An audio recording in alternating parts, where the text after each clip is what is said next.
particular, the discussions could include interconnected issues such as government revenue mobilization strategies that also offer social, environmental, and distributional benefits, increased public spending efficiency and effectiveness through technological innovations, and effective public debt management. And I would now request Dr. Hamza Ali Malik to deliver his keynote address on the perspective of SDGs assessment and rethinking public debt. Dr. Hamza is the Director of Macroeconomic Policy and Financing for Development Division at Economic and Social Commission for Asia and the Pacific, SCAP. Please welcome Dr. Hamza Malik. Assalamu alaikum ji. I'm just waiting for the slides to go up. Can somebody pull up the slides, please?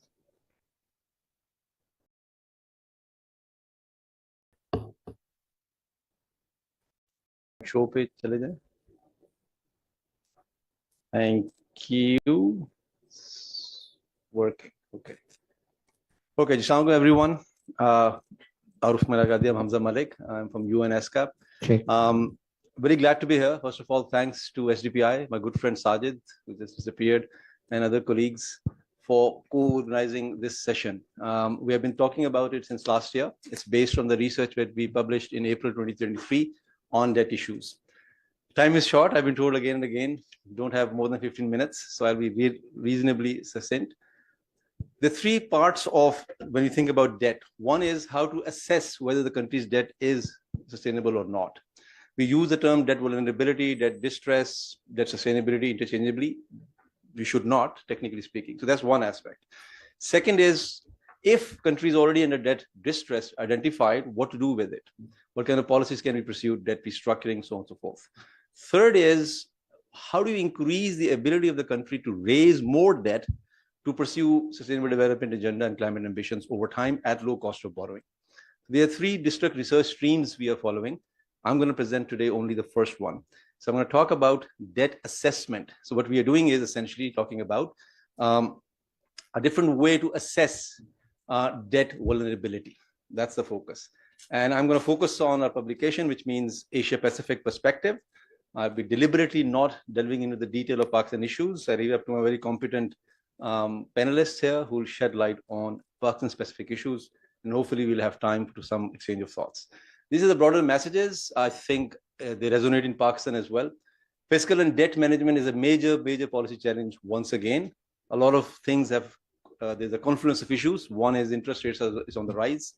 The needs to invest in SDGs is enormous. What do? Growth is slowing down. So in this environment, how do you manage fiscal and debt position? That's, of course, the first main point. In this context, we are proposing what we call a new approach that not challenges, but sort of questions the use of conventional debt sustainability assessment approach as used by IMF, World Bank, and credit rating agencies. So we're proposing a different one. We're not saying throw it out of the window.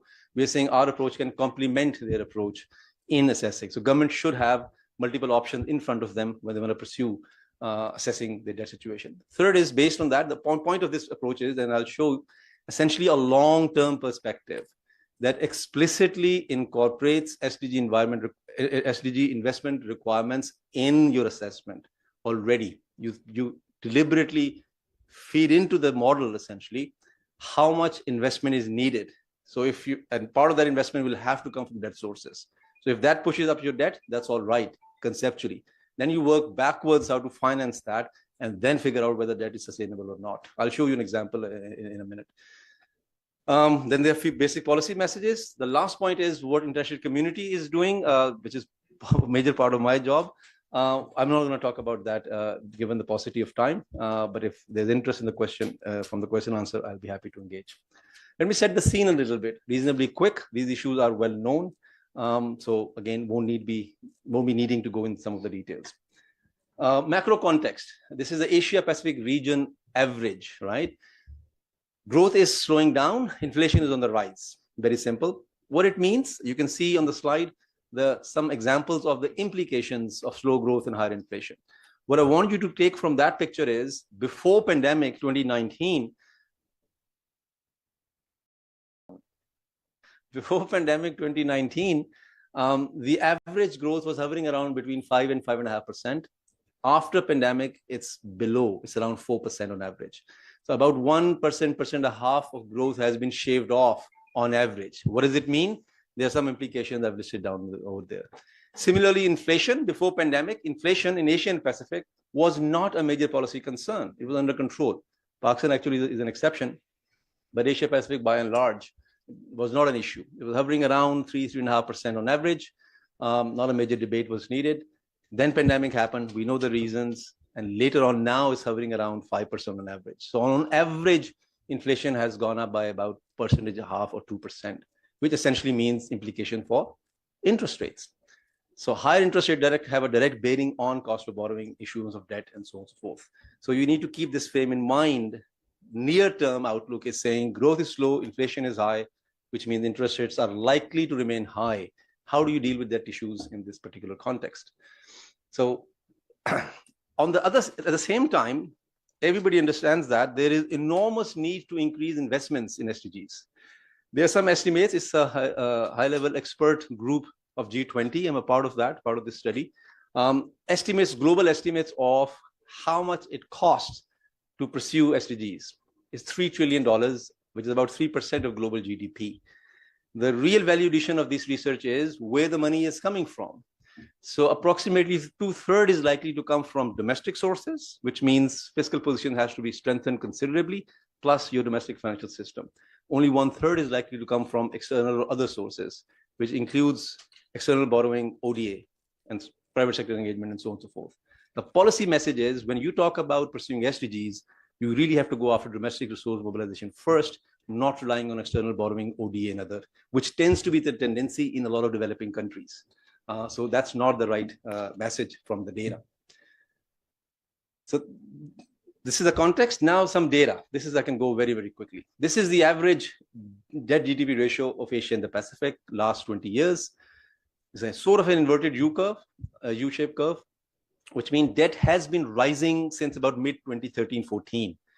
The policy point is debt was on the rise well before the pandemic. A lot of policy debate was muddled that countries are facing debt problem because they had to deal with debt issues. Pakistan being one of them, they've already used that. Oh, we were doing fine, then pandemic happened, and that's why our fiscal position slipped. That's not true. In a lot of countries, debt was already on the rise. I'm not making a value judgment here, it's good or bad. I'm simply saying it was on the rise. Gray area, and my friend Adnan is not gonna like it. This is what they call forecast, so-called, of IMF and World Bank. This is IMF actually. They are not pure forecasts. There are IMF desires, which they impose. So there is a built-in element of fiscal consolidation. There is an implicit, or fairly explicit if you're in the program, expectation to do what is called fiscal consolidation, jack up taxes, reduce spending, which has massive implications on your ability to pursue SDGs effectively. So that's on the debt. This is a breakdown. A lot of information is available at the country level as well, including Pakistan.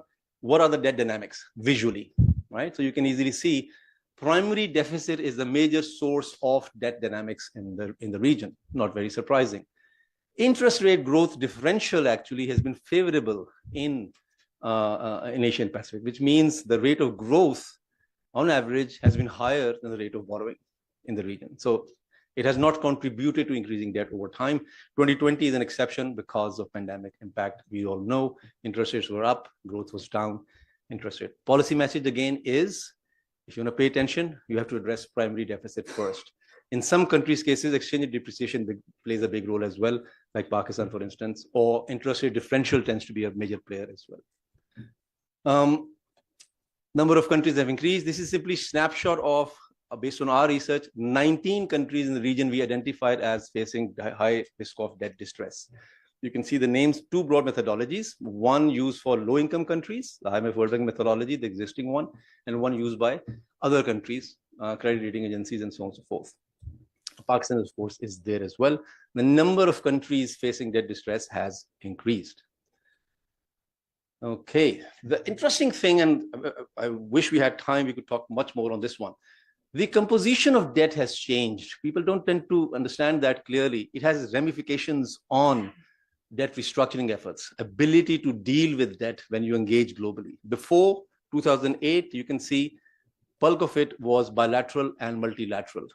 red, the private creditors were a relatively smaller part. 2021, red, the private creditors actually a bigger player. So when you want to talk about dealing with debt, who are you talking to? Private sector. You have issued bond in international markets. Who's holding that bond? Who you want to bring on the table to discuss your debt problems?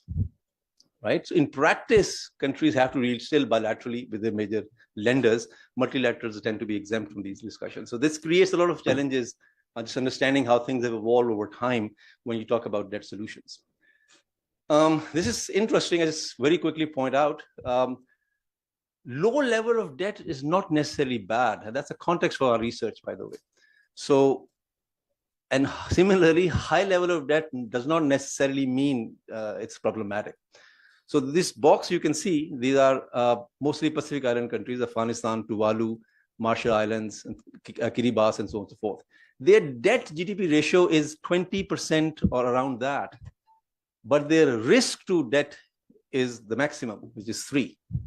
So they're deemed high debt risk, although their debt GDP ratio is 20%. So one should not get bogged down in numbers only and saying, oh, your debt is X percent, that means you must be vulnerable. It's not. It's much more nuanced picture that paints. Look at the other side. There are countries, Japan and Singapore in particular. Japan, look at it. Their debt GDP ratio is more than 260%. And yet their rating is AAA, top notch, 21, maximum scale. You can read the details of methodology on that, right? So, and Japan is able to borrow at less than 1%.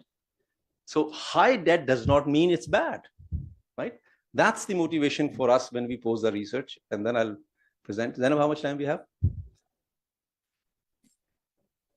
Good to know that. I'm going fairly quickly. So my apologies for that.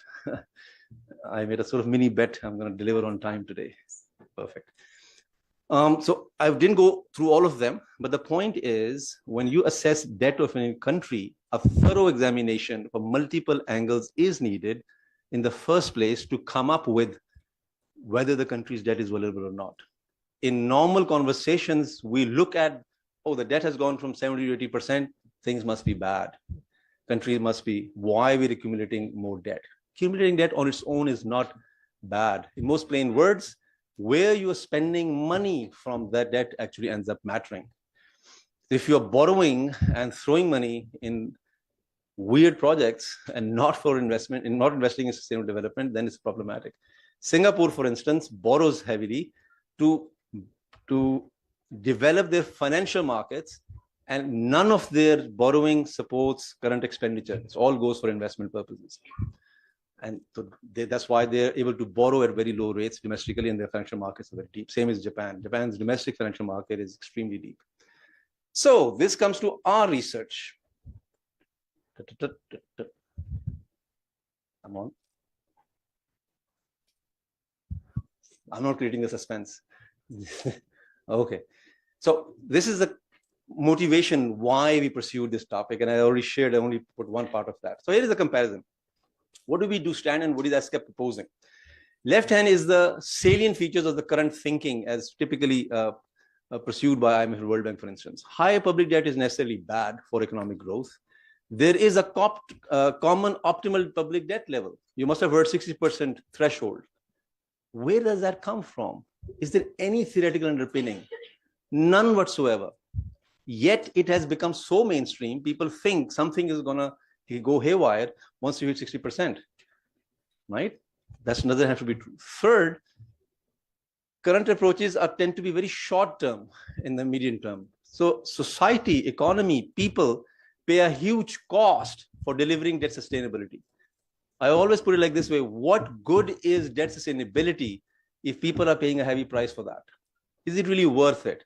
We had a nice session in the morning with Dr. Pasha at the same point. He was saying, oh, God forbid, Pakistan should not default. And I was saying, that's not the right question. The right question is, what is the cost Pakistan has paid to stay afloat? Our debt is sustainable, by the way, right? But look at the cost we are paying just to remain on float. I'm not saying default. I'm saying there has to be a better way to assess the situation.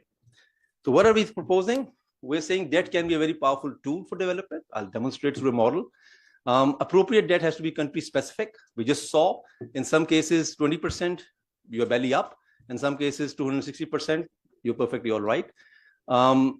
Third, which is what we have done actually, long-term debt assessment. This has been talked about in the policy circle for years.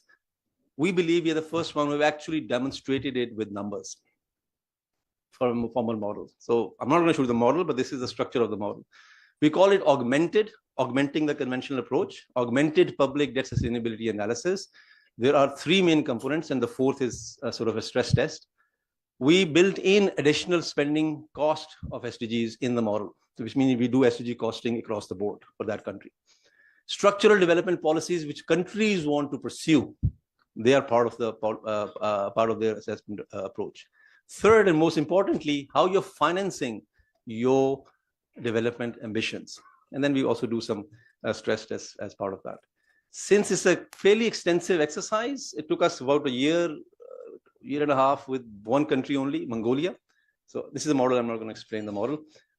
We did this application as a case study for Mongolia. Now we're working with Bangladesh, with Sri Lanka, with a few other countries.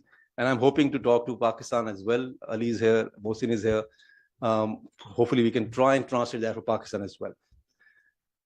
For Mongolia, these are the example. They are in consultation with the government over a course of a year.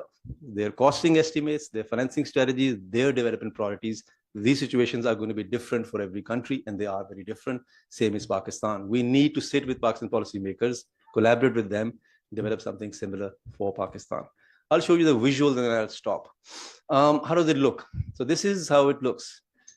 You want to pay attention to the... So this is what happens to poverty, for instance, when you invest in SDGs, right? So green is the simplest spending. You want to spend? Well, of course, poverty is going to go down.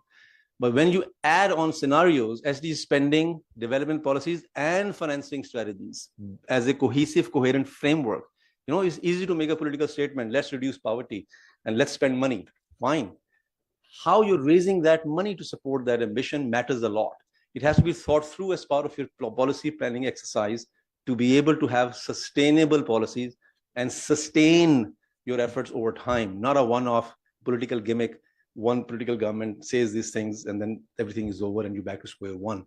Pakistan has been going around in circles for decades now, up and up and down, up down all the time.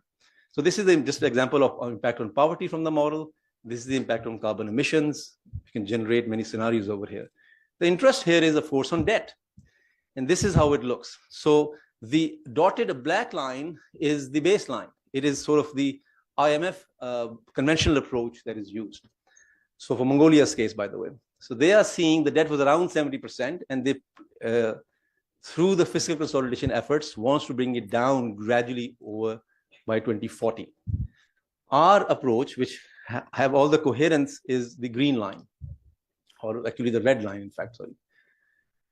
What you see is initially an increase in debt. Obviously, once you start investing in SDGs and you raise the money, 2/3 is supposed to come from domestic sources. You raise the money from domestic sources, debt will go up. All we are saying is it's okay. Don't penalize the country if they're investing in their development, right? What happens in assessment conventional approaches, they immediately see debt is going up and they say, oh, you are too risky, you have to cut spending. Fiscal consolidation, you have to go in the IMF program and so on and so forth. So it creates a lot of problem. All we are saying is be patient, wait enough. Over time, long-term strategy. By strategy, I mean literally bringing in your priorities and financing strategies in your assessment approaches. And then over time, you actually end up at the same level of debt as with the conventional approaches. The difference is poverty is improved much better. Carbon emissions are much lower, and so on and so forth. So that's what I wanted to show. I'm done. So these are the policy implications. You can read on your own, but I was able to weave them into my remarks. If needed, very happy to explain further. There's some operational details. Those who are modelers here and interested in figuring it out. A lot of material is online, so I won't bore you with that. This is a resource. We developed a dashboard, so you can play with the data yourself for any country in Asia and the Pacific. So go on the page, click, pick Pakistan and play with what happens with Pakistan. Just the data, just the dynamics. So it's fun. Policymakers can use it literally on their cell phones. You know the picture, how much is domestic, how much is external, who are major creditors, debt service burden, so on and so forth. We have scaled it up globally as well. We call it the world of debt in partnership with UNCTAD. It's a very good resource to have, at least to know the situation. And those of you who have patience to go through it, here is the publication. They cut me out. This is the publication I was referring to. I only presented chapter 4. There are 5 chapters. So you can click it and happy weekend reading. Thank you very much. Thank you so much, Dr. Hamza, for a very delightful, insightful talk. And at some point it is opening our eyes, and at some point it is it just make us to close our eyes. But thank you very much. Ladies and gentlemen, we have 6 speakers in this talk now. Our first speaker will be Dr. Mohsin Hassan, Joint Economic Advisor, Administrative Planning, Development and Special Initiative. We have Mr. M. Ali Kamal, Economic Policy Advisor at SDG Unit, Ministry of Planning and Development and Reforms. We have with us Dr. Muhammad Abdullah, who has held various important positions in the PND board and has diverse experience in the public sector.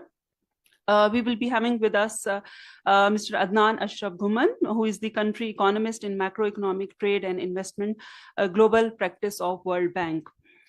We will be having Dr. Murtaza Jafarji, who is an investment professional with over 25 years of experience, and currently the chairman of the Advocata Institute of Public Policy Unit, Sri Lanka. And then we also have with us Mr. Dr. Waqas Paracha, consultant public financial management reforms with more than 20 years of experience of working with national and international organizations, including World Bank, FCDU, UNICEF, GIZ, UNDP, and many others.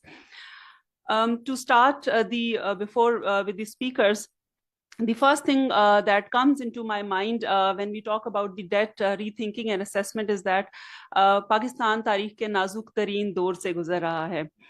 ये वो जुमला है जो शायद मैं अपने बचपन से सुनती आ रही हूँ, और मेरा ख्याल है हम में से सब ही वो इससे बहुत अच्छी तरह से अवेयर हैं. And we don't know for how long ये जो नाजुक तरीन दौर है ये कितनी देर तक चलता रहेगा और हम किसी मजबूत मोड़ पे या उस पे पहुंचेंगे. But with these challenging macroeconomic situations of high inflation and unemployment, there are some questions in our mind for which I would request Dr. Mohsin Hassan to deliver his talk. Is that to what extent is this economic environment affecting the government's ability to support poor and vulnerable population amid loss of purchasing power and increasing poverty? And how is the government stepping up its domestic resource mobilization effort to effectively pursue SDGs? So Dr. Mohsin, if you can kindly enlighten us on this. And I would share that you have 5 minutes, if you can cover your talk during that. Thank you. Thank you very much. First of all, let's see the last year performance. The GDP growth was 0.3%, with agriculture was just 1.5%. Inflation remained 29%, although we have target for this year is 21% inflation, and we have target of 3.5% GDP growth, which can be considered just the modest in this situation. The macroeconomic imbalances can be described as in 4, just from July-October, inflation average is 28%. Interest rate is as high as 22-23%. Is common knowledge. So, and then we have a volatile type of a currency, which is also not only impacting on our external side, but also the energy side, where it also affects the circular debt. 1 rupee change just brings 60 billion rupees of circular debt, which is too high. So it means that at this point in time, ये थोड़ा सा नाजुक दौर है इस लिहाज से, as compared to अगर मैं अर्ली 2000s में जाऊं या उससे पहले, तो ये थोड़ा नाजुक है, इसको थोड़ा सा अच्छा. इन दैट केस जो टैक्स रेवेन्यू है या फिस्कल साइड है, वो that's a dividend of GDP growth. If there is no growth और लो ग्रोथ, तो एम्प्लॉयमेंट और टैक्स रेवेन्यू और इस तरह की जो चीजें हैं, they can be low as well. External side के ऊपर remittances are helping us. Partly the balance of payment issue, somehow it's stable. The SDG financing gap is around 16-17% of GDP, as mentioned by the Hamza Malik Saab. After the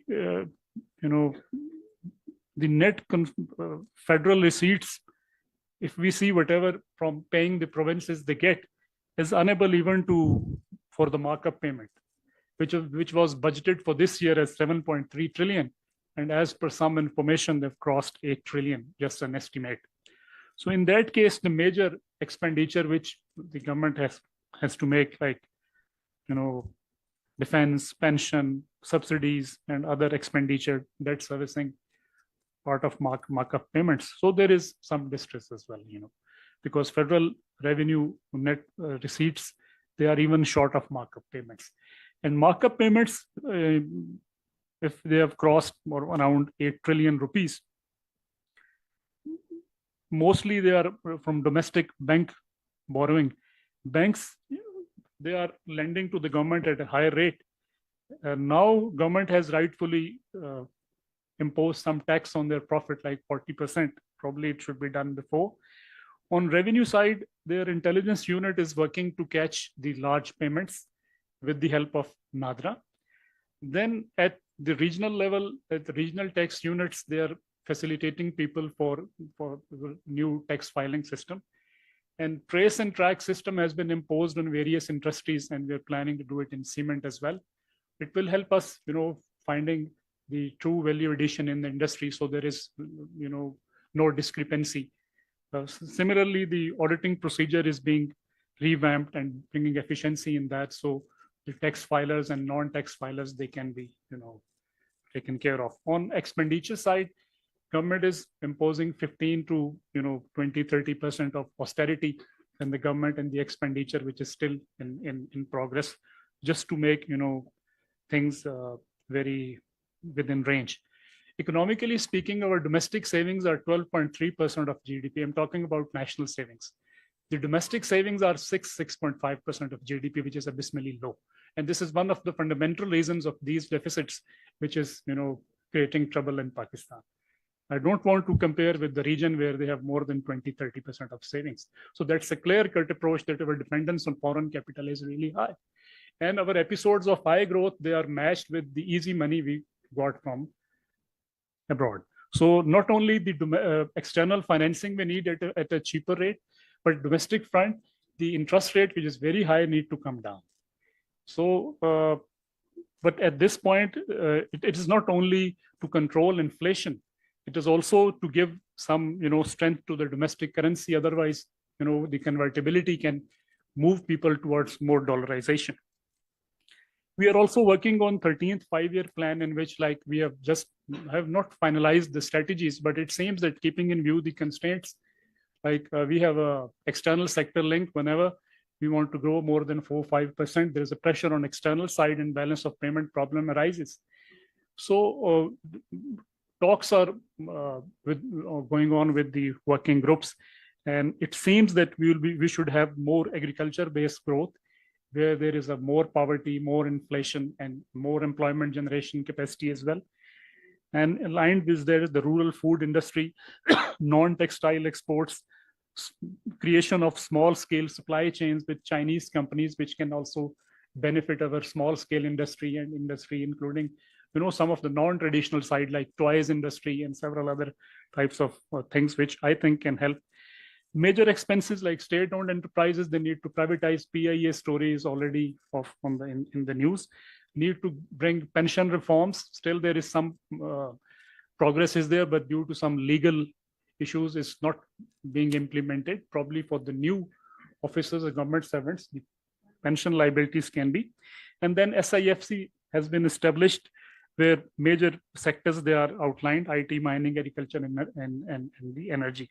So that's how where government is working hard to bring in line the social protection expenditure and the best and the pro-poor expenditure. Thank you. Thank you so much, Dr. Mohsen, for rightly on time. For moving to the next speaker, When we look at the Pakistan's fiscal condition, it's never been enough to meet the desired level of investment that Pakistan needs to support sustainable development goals. At the same time, the cost of inaction today for future social and environmental well-being can be very high. Hence, it further raises two concerns in our mind. One is that has the government tried to achieve SDGs and national development ambitions amid limited fiscal resources? And beyond financing issues, how can we leverage the potential of digital technologies and multilateral cooperation for development? Mr. Ali Kamal is requested to please deliver his deliberations on these points. Thank you. Thank you very much. I'm more comfortable in standing. Dr. Mohsen and I have, I think, long association when we were sitting and we didn't deliver very good in the early days of 2000 in the PSD conference. So from that onwards, I thought that I will stand up. Thank you, UNESCAP, STPI, Zainab, for having me. And when Dr. Mohsen is saying that SIFC is covering the major, so I thought he was saying major journal. So he said major sectors. that's on a lighter note. I'm glad that Dr. Hamza mentioned about the growth and the debt, that is not bad. High level of debt doesn't mean that it is bad. It's how you are spending and how much you are getting it for as far as the cost of borrowing is concerned. Because if you remember NFC, 58% of the revenues are going to the provinces and we are rest with 42%, and then we can play with the non-tax revenues and borrowing. So when the borrowing is more, you have a huge level of debt. And we had a paper in 2013 that by 2025, if we are going with the same budget deficit, our debt, if we maintain it at 60% of the GDP, which is a magical number, 60% of GDP, then our debt in nominal terms will be 4 times more than in 2000 compared to 2013 and 2025. So it's not the level of debt; it's what you're doing with the debt is important. Again, we will have a potential way forward after in terms of future research and where the Mongolia is right now. We will have a report on Pakistan next year as well. And that's what I believe that we will be doing with UNESCAP. So ladies and gentlemen, question addresses 2 components basically. So I've written my comments, I read it loud and very clear so that I will not doing any mistake. The question addressed 2 components, sustainable and development. So we are doing the development program as far as the PSTP is concerned. It takes numerous months. So we signed SDGs in 2015, September 25th. We started in 2016 when the units are there, and we have been there since 2017. So it takes numerous months to sensitize people inside planning even that we made development projects in PSTP and ADP, and now we need to ensure sustainability. And sustainability is the one. I think last time when you came to Marriott, we had a plastic bottles. Now we have a glass bottles, but the source of water is still the groundwater. So it is not sustainable when we are extracting groundwater, but at least we are moving from plastic bottle to glass bottle. That's one of the things. Cost of achieving SDGs, which globally Dr. Hamza has mentioned, but for Pakistan, IMF estimated 16.6% additional investment required. UNESCAP estimated 17.3% for the same thing, which means $46 billion per year.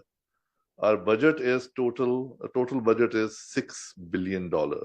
So right now they are asking a $46 billion additional spending on SDGs, and IMF took only 4 components, which is education, health, wash, environment, and connectivity, which is roads.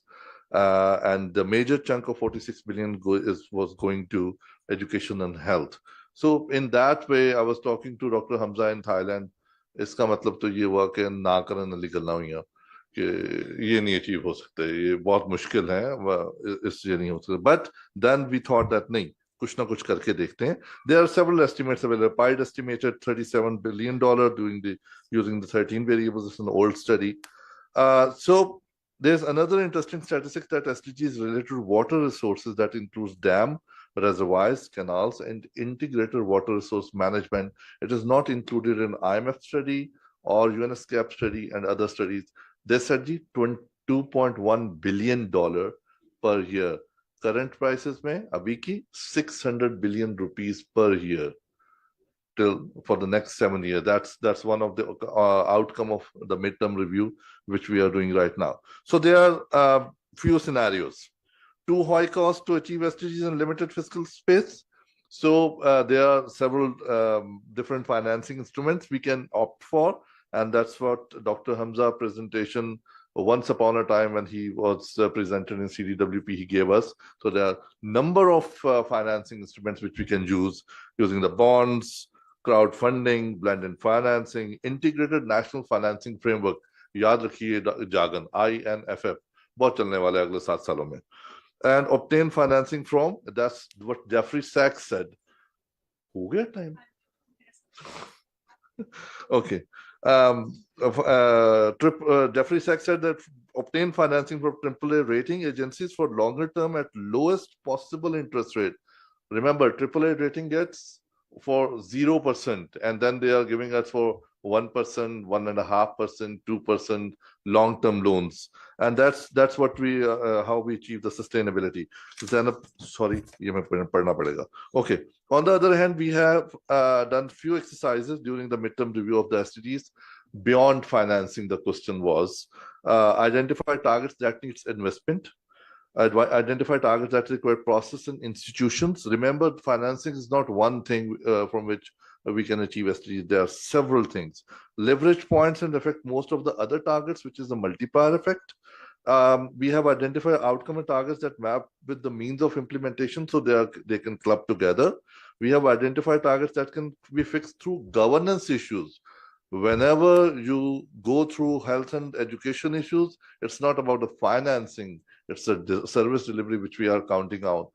We are spending and spending and spending bucks in the 5 to 7 years since 2015. Not a single decimal is changed as far as the literacy is concerned or the primary enrollment is concerned. Identify targets for awareness raising by media, private sector, academia, and civil society. We have started a Youngs program for youth. We are now building narrative of the SDGs. That is the most important development agenda. If we cannot achieve, we may face a big loss. That's the line we are following. Society, community as a third pillar with the government and markets, because it needs to be sensitized and step up. Development projects, as far as the digital transformation is concerned, we are working on different areas, but two important areas, because Zainab is looking at me. Development projects under PSTP as well as ADP, which is in the provinces, are now listed in IPAS. It's Intelligent Programming Automation System, which is a PC1 automation thing. And before it is approved from the CDWP forum, all PC1s are needed to be tagged with the relevant SDGs. In this way, we will have a tracking on all kind of expenditure. So we are moving towards a digital transformation. And I'll stop here, and we'll be building partnership on several fronts, and welcome to the new ideas and research. Thank you very much. Thank you so much, Ali, for understanding. But you have rightly captured the important points of SDGs and the government spending and maintaining the sustainability in their expenditures.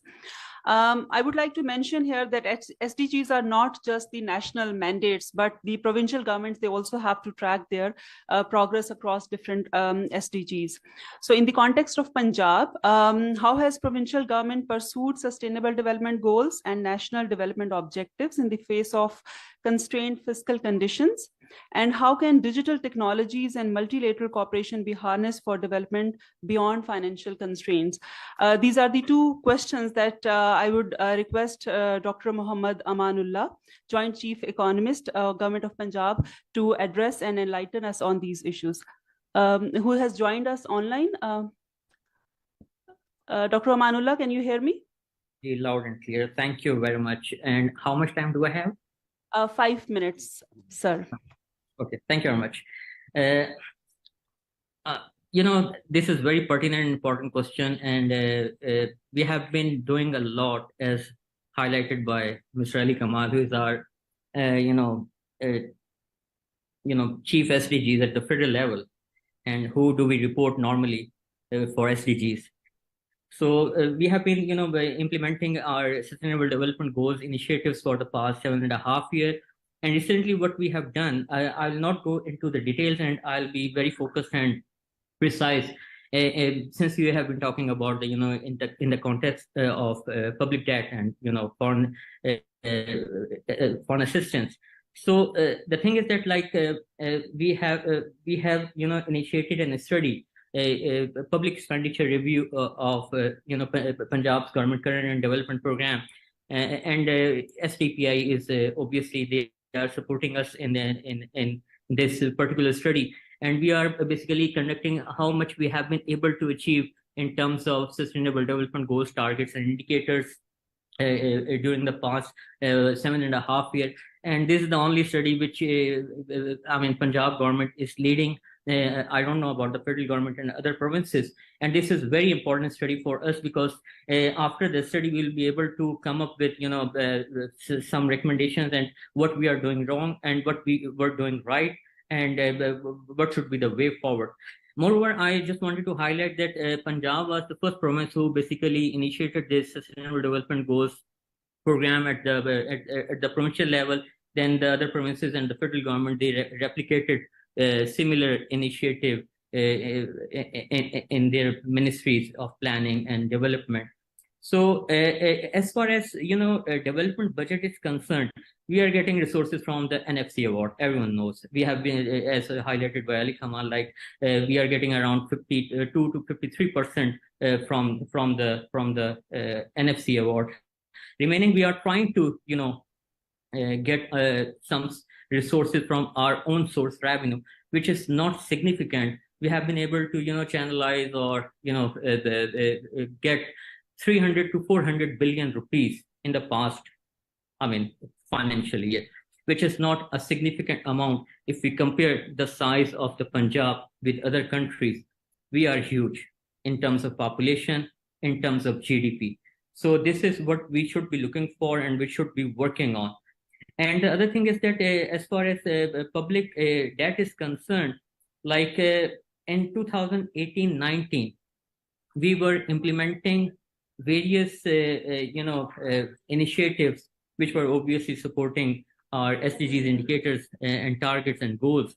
The technical and financial assistance obviously extended by our international development partners supplement Punjab's domestic resources for achieving accelerated growth in priority development areas.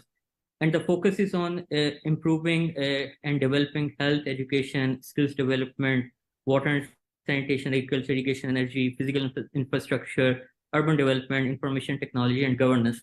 And we have been, implementing these initiatives in coordination or with the support of the World Bank, who is right now our largest development partner, with the total, size of the pie is 2.5 billion out of $5 billion. So, and then the Asian Development Bank, we are getting assistance, loan of $846 million from the ADB. Then we have China, AFD, IFAD, and JICA. Right now, the public debt situation in Punjab is we have a portfolio of $5.96 billion portfolio with the development partners, apart from our own annual development program, which is last year it was 693 billion rupees, which is around $2 to $3 billion. And since we have an interim government, caretaker government, so in the caretaker setup, as per Article 126 of the Constitution of Pakistan, we cannot give more than 120 days budget. So we have given the budget of 120 days, 4 months budget from July to October. Now we have given another 4 months budget from October to Feb 24.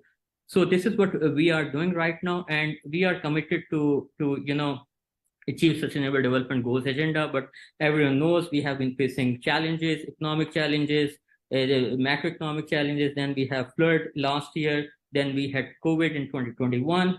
So similar, but we have been facing the similar situation what Ali Kamal has already highlighted at the sorry for interruption, Dr. Saab, if you can conclude in a minute time.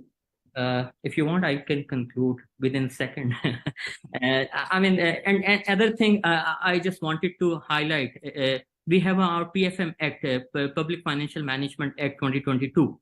As per the Public Financial Management Act, we have certain debt limits which we should not be crossing. Like stock and public sector debt and guarantees shall not at any time exceed 200% of the average revenue of 3 preceding financial years. So these are the we have got all the acts and policies and everything is on board. So we are basically, to be honest, like if we talk about, we have resources, but the problem is we need to have bankable projects for the development partners and for our own public sector investment. This is where different civil society organizations and private sector or international experts, they can come in and they can work with us to provide the technical assistance in developing or formulating bankable projects for Punjab. Thank you. Thank you so much, Dr. Amanullah. But that shows us that the Punjab is as much struggling to achieve SDGs as the overall country is doing. Before moving the next speaker, I would just like to share that there are, of course, the academic and policy-based research going on, which are trying to find out or assess the progress of Pakistan and different provinces and regions towards different SDGs. And all those researchers, they have proposed a wide range of fiscal and other economic policy measures that Pakistan could consider in order to increase its fiscal resources. Yet many of these measures are not in place or suffer from limited implementations. So the question that comes, or the concern that we have in our mind, is that to what extent are political factors or instability involved, which makes Pakistan lagging behind the SDGs achievement. For the next speaker, I would now request Mr. Adnan Ashraf Bhuman, country economist in macroeconomics, trade and investment global practice of the World Bank, to deliberate on the public debt sustainability as a long-term issue, because too many emphasis on maintaining or regaining fiscal stability means fiscal tightening that hurts people and overall development prospects as well. And what is his own view on the international financial institutions' role, including World Bank? Mr. Adnan Ashraf Bhuman. Thank you very much. It's a real pleasure to be here today and represent the bank, but also a pleasure to host a podium with colleagues like Dr. Hamza, Ali Kamal, Raja Sab, and my special thanks to Dr. Sajid for inviting me. I think Dr. Hamza in his presentation touched upon many important kind of like foundational questions when it comes to public debt sustainability and its link with fiscal and provision of public goods and service delivery. I'll try to articulate some broad ideas rather than going into numbers and what has happened globally and how we can collectively try to view this in our Pakistan's context. I think as economists, we all grow up learning this question that what's the role of fiscal policy and how we can look at debt and assess the debt sustainability. And of course, there is the standard approach in which we look at two broad things, the solvency and the liquidity issue. And it's a standard practice that has been followed, of course, by institutions like IMF and World Bank as well, and across the spectrum of countries, both developing countries with low incomes, but as well as with relatively advanced or countries with market access. But what we do see that there's a clear relationship between fiscal and the level of debt.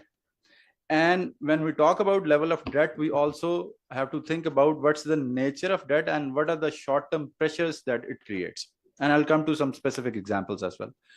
So very quickly, I think we've had episodes ranging from Argentina, Turkey, Chile, Indonesia. Why I'm picking up on these countries? Because these are very two different, distinct sets of groups.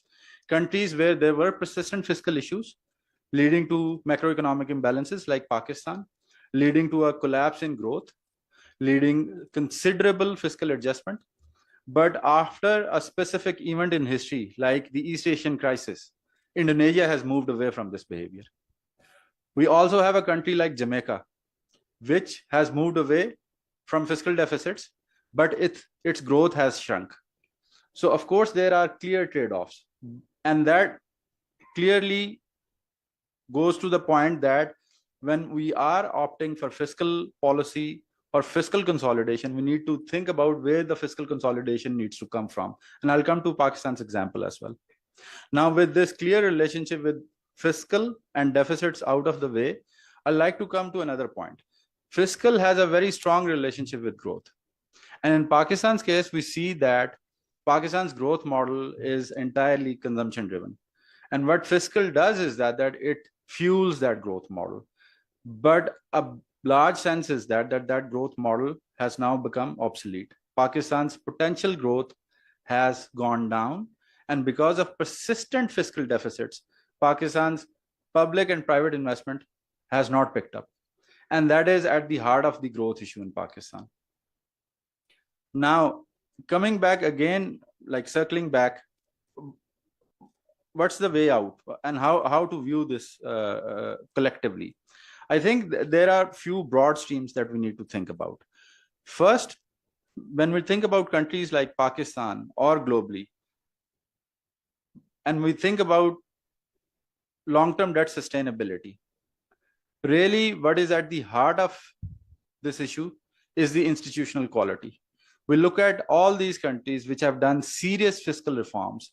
They have a clear political consensus, a clear articulation of policy, a credible articulation of policy, and then a follow-up on that. Now, if you compare this with Pakistan, and Dr. Hamza made this point that IMF has these aspirations about fiscal consolidation.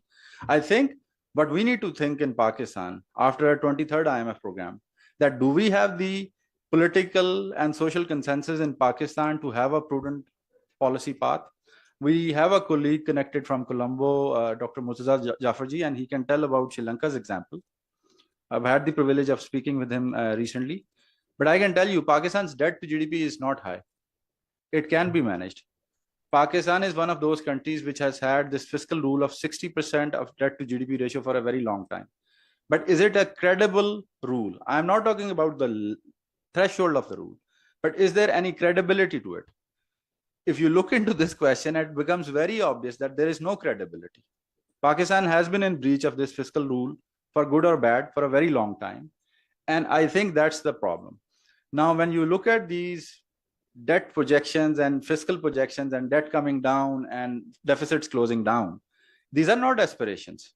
These can be realities. But for them, you need a clear consensus and then a follow-up and a very clear institutional architecture as well. So you look at it from a more objective point of view, you look at the ministries of finance, which have pursued these kind of fiscal policies, and there's a very high level of institutional capability. For instance, Chile stands out. Clearly, it's an example where their fiscal has become very tight. Their ministers have a very, very nuanced view of policy, and they follow up. Of course, I do agree with one fundamental point that fiscal control or fiscal consolidation is not a short-term issue. It's a long-term issue. But any tool, any policy framework would fall short if there is no clear ownership. For example, there's a lot of talk about medium-term fiscal frameworks in Pakistan, both at national level. We have a colleague from Punjab. They have subnational fiscal rules legislation. This medium-term fiscal planning would not work if there is not a clear ownership from the highest level. The other point I would like to conclude with is that there's a lot to unpack and what bank has done, particularly in Pakistan. When it comes to public sector expenditures, Pakistan is not an outlier. Pakistan actually underspends. But where Pakistan has to up its game is that the public sector expenditure efficiency is very low in Pakistan. And this goes to the core of financing as well. You don't have to look outward always to finance these expenditures. You can save a lot. A lot has been said by Dr. Mohsen. Pensions, SOEs. These are clear pilferages, hemorrhages, which need to be controlled. I'll stop here, but I'm happy to contribute more to this conversation. Thank you. Thank you so much, Mr. Adnan. Of course, mentioning the other Asian and other developing countries who are facing or going through the same kind of phase. And this is the right time that I invite now Mr. Murtaza Jafarji, who can share with us the Sri Lankan experience of debt sustainability or debt management, and what are the lessons that Pakistan can learn from Sri Lanka's experience. So, Mr. Murtaza Jafarji. Sir, you have 5 minutes to deliver your talk. Thank you. I noted the time limit, Zainab. Thank you for the organizers to invite me. Sri Lanka was the second most developed country in Asia after Japan at the end of World War II. Unfortunately, it is a tragedy, the sorry state that we have fallen towards.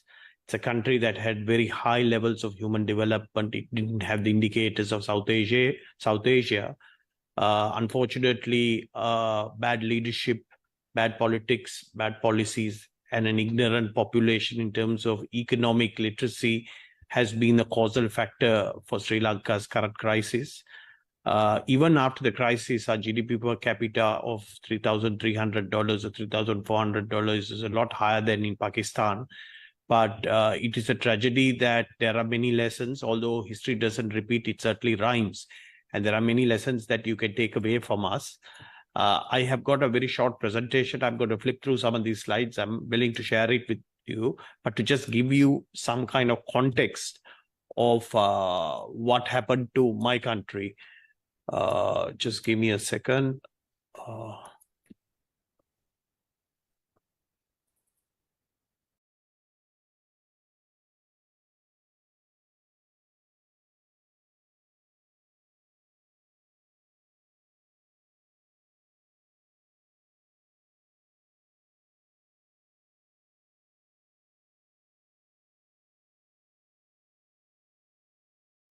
Okay, I think you can see my screen. So I called it Sri Lanka's debt default and consequences in achieving SDG. So what happened? We ran, I think Adnan was talking about the fiscal, and I think you all should in Pakistan start talking about the primary balance. Everybody talks about the fiscal deficit. The primary balance is revenue minus expenditure without interest. And you can see that over the history of Sri Lanka, that it was only 5 instances that we ran primary balance surpluses, a couple of times in the 1950s, once in 1991, a couple of times in 2017 and 18. All the other periods, we have been running large primary balance deficits.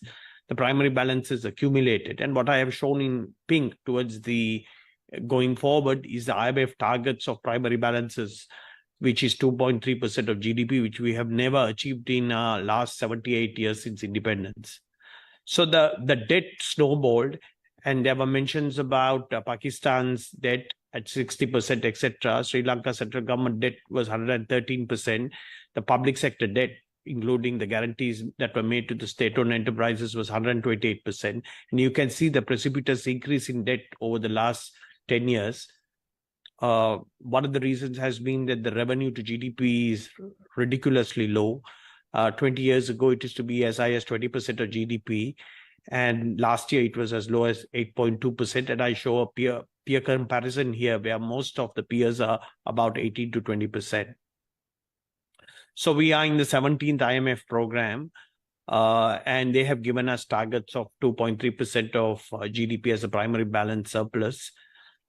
This year, we probably have a primary balance close to zero, and next year, because we have to provide for bank recapitalization, there is a primary balance deficit. The revenue targets are very ambitious as a proportion of GDP, so there is a reversal of a lot of the very generous tax policies.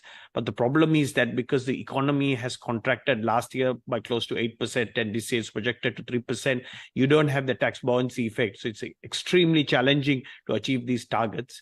And even over 10 years, the public debt to GDP of 128% is only expected to come down to about 95%.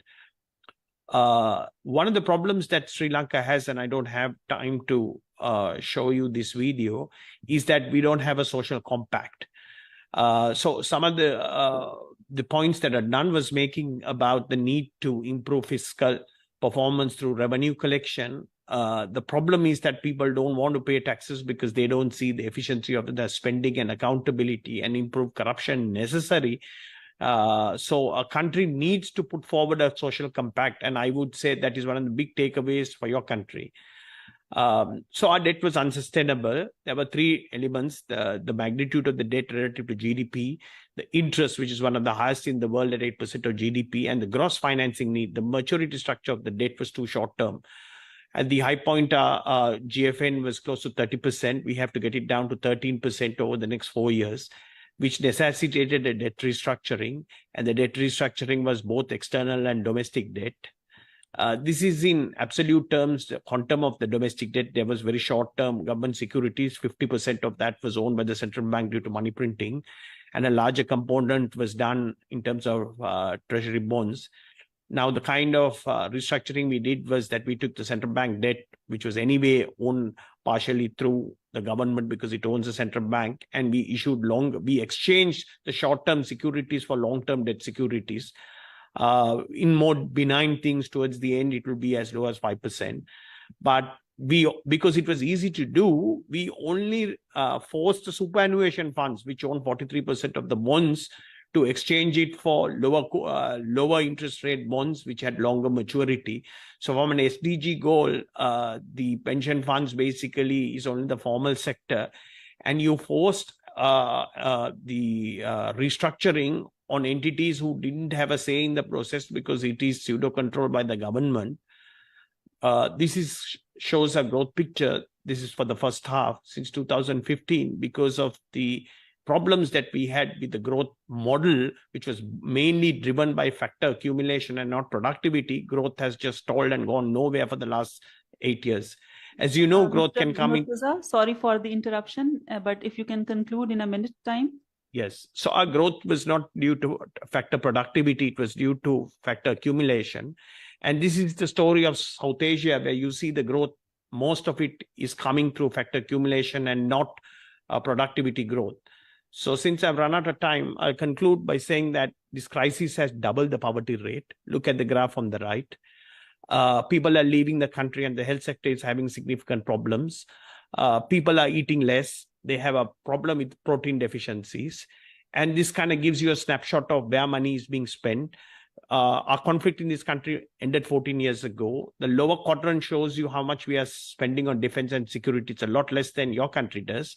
But the high-level human development indicators that we achieved, health and education, unfortunately, public spending is coming down. We are trying to increase spending into social protection. 36% of the country's income comes from the top 10%. So the burden of this restructuring and the adjustment has to come to the more wealthier households. Unfortunately, it doesn't play out that way. And I will just conclude by showing something that Sri Lanka was well endowed in renewable energy, and we have had record amount of rain. So we are lucky that our electricity generation is heavily skewed towards renewable energy sources. Thank you. Thank you so much, Mr. Murtaza Jafarji, for showing us the trends of Sri Lanka and educating us that what is it that we may head towards and how we can avoid that. Thank you very much for that. And now, since we are at the last speaker of our session, I would request Mr. Waqas Parasha to please enlighten us that how would be the government fiscal capacity of Pakistan to repay its debt obligations influence the potential restructuring of the debt, and what are the anticipated short-term and long-term impact of these debt restructuring for Pakistan's economy. Mr. Waqas Parasha. Thank you very much. I will try not to repeat those figures and percentages which is already said. I'll just try to conclude. The Pakistan, the 5th largest country in terms of size, but 46th in terms of economy. So there is some major issues are there. if you compare the other rest 4 countries, China, India, USA, even Indonesia, so their economy size, Indonesia is on 16th position in terms of the economy size, and China and others. So there are many issues. One issue which is less discussed, the capacity of the government of debt management. Although we know reasons why there is debt, means huge spending, 7%, 8%, 6%. But do the government have enough capacity for the efficient debt management or not? So this is the area which I want to highlight. When we talk about the efficient debt management means the capacity to evaluate which debt option is feasible, the capacity to evaluate which debt loan is productive, the capacity to project your forecast, your debt, budgeting for that. So these are the few capacities which are required. So normally we see 60% of the GDP is the limit, but our GDP is 70%. Okay, it's not high, as some of the colleagues said. But if you go into the details, the countries which has a higher debt to GDP, like India, Japan, even Bangladesh and other countries. So if you go into the only one level down, their external debt ratio and the domestic debt ratio is different than Pakistan. If I give you the figures, say India debt to GDP is 90%, but its external debt is 19%. Bangladesh debt to GDP is 77%, but its external loan is 11%. Japan almost 100% domestic debt. Therefore, the interest rate is less than 1%. So the only Pakistan, its debt to GDP is 77%, but the external debt is 36.4%. So in a country where we have a severe current account balance deficit, our imports are higher than exports. So in this scenario, the increase in the external debt is alarming. For example, if you compare in 2013, the interest payment of the total budget, we were paying 32% in 2013. In 18, it raises to 43%, and now we are paying 59% of the total budget as a debt servicing last year. And if you compare the development budget parallel to these areas, in 2013, our development budgets were 34%. It reduces to 25% in 2018, and now it reduces to 20% in last closing financial year. So this interest markup payment, in addition to the PKR devaluation and other factors, is excusing our limit. So how can we invest in SDGs? We don't have money. So we don't have money. So the target, some of the colleagues quoted $46 billion. So it doesn't look very practical. And if you see the interest to revenue, I'm basically by profession as a finance person, so my percentages are a little bit different than the normal economy. So the revenue to interest increased from 19% to 36% because the government has to pay debt servicing from revenues it generates. So this is, being a financial manager, this is the most important percentage for me. Say, if I don't have money, how I will pay the debt, interest, and the repayment of loan. So keeping in view these figures and these things, if I say, okay, the government do have a capacity of the efficient debt management. For example, government publishes medium-term debt strategy, government issues debt bulletins and budgeting others. But if you see the medium-term debt strategy document of the government, it states the efficient debt to finance the budget deficit, to make payments on time, but it doesn't talk about the productivity of the loan, the effective use of the loan. We do have some success stories in the past. For example, Mangla Dam, Tarbela Dam, Karakum Highway in 60s, where these external loans have given a very high multiplier impact on the economy. But after that, do we have some recent examples as well or not? Currently, because of this current account balance, our prime focus is how to get loan, whether productive or not. So we are not concerned, less bothered on this, whether it's productive of that level or not, but just because we have the current account balance. So this is the focus which we need to improve in the government capacity. And the international assessments of the government PFM system is also say, for example, in some areas we budgeted So, okay. So we budgeted, we've done some forecast for debt management, but there was a variation of more than 20%. It means our budgeting capacity is not good enough. Second, the P5 assessment for debt, our rating is a C plan. The arrears management, our rating is D. In the predictability, the overview PI16, our rating is C plus. So the P5 assessment, international assessment of our PFM system is also not good. And open budget index, our rating is, in terms of transparency, is 46 out of 100. And in public participation, it's 9 out of 100. So it's also very par below. So this is all from my side. So at end, do we have any hope? So we have hope only in two areas. One is the agriculture. The second is the produce. One of my friends sent me a message, Ugao, ya banao. Thank you. Thank you very much, Mr. Waqas. And at the end, I'm very thankful to all these speakers for understanding the time limitations, but still they have highlighted all the policy concerns and developmental challenges in a very rightly manner related to the debt assessment and the management. Because of the shortage of time, as we have to start another session right now, I can only take 2 comments or questions from the audience. So if there are any questions, may I request to raise hand and we can take the questions.